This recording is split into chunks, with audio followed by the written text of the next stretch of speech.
Offices close, and that could impact you. Hey everybody, it's John at Contract Diagnostics, and I'm catching up on some news today, and I'm seeing some big names out there about closing offices. So major hospital brands that are looking to sell off some of their clinics or some of their hospitals, maybe they're losing money. And if nobody buys them, if they can't do a merger, maybe they're short on cash, they start to close clinics. No different than a Subway franchise closing stores, or as we've seen over the years, a franchise like Kmart or Sears close stores, now Bed Bath & Beyond and Macy's, because the stores are underperforming and they're not making enough money. Well, healthcare is the same way. So if your hospital or if your clinic isn't doing as well as everybody thinks or everybody would like, or maybe it's even losing money, they may close it. So the question, and this is a contract thing, what happens to the employees? Well, they obviously could do what they want. So could they reassign you to a different entity? Depends if the contract says so. I'm assuming if they asked you and your contract said no, but you wanted to keep the job, you would say yes. I'm assuming that they would reissue you then a new contract with the new location, maybe different expectations, and maybe a compensation change. So they could relocate you, but they could just let you go. So what happens if a physician is terminated or if a building is closed?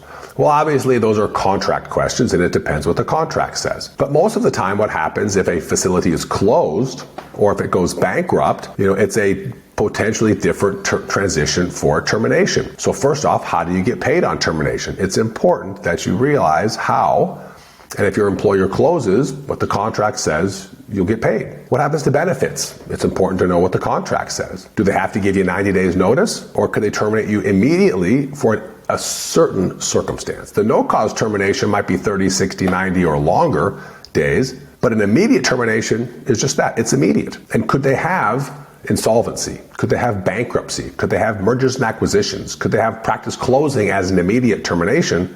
Of course they could. So it's important to understand all the nuances to termination. Does a non-compete remain valid?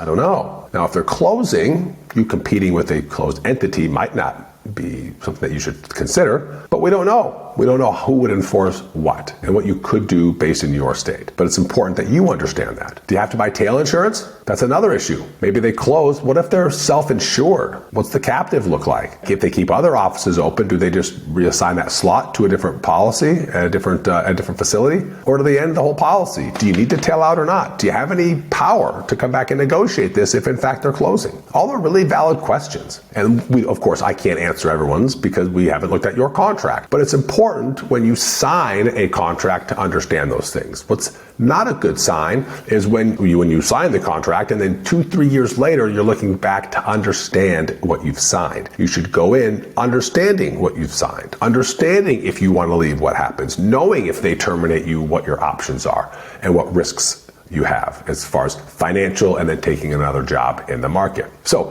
although we anticipate offices to always close and always open, that's a function of business. There's certain suburbs that are going amazing right now, and the coffee shops and the restaurants are selling a lot, and that'll change over time.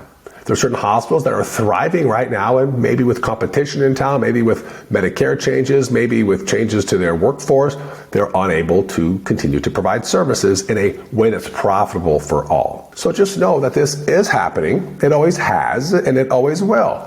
And if it does, we are here to help at Contract Diagnostics. So if you ever see anything that your organization may be closing, or maybe they're furloughing people, or maybe you're worried about your job, you can always give us a call. We have a free 15-minute inquiry on our website. We have a separate termination review here that we don't look at the contract for everything. We just look at it for termination. So of course the price is less. But just know that we're here to help in any situation, whether you pay us anything or whether you just want to hop on for a 15-minute call and we can give you an ear and some free advice. So if you are going through a transition like this, give us a call at Contract Diagnostics so we can explain what your obligations are. I'm John at Contract Diagnostics, and it's easy to set up any of those things on our website, or you can email me direct, john@contractdiagnostics.com, JON@contractdiagnostics.com, and thank you for joining. I look forward to the next time we talk.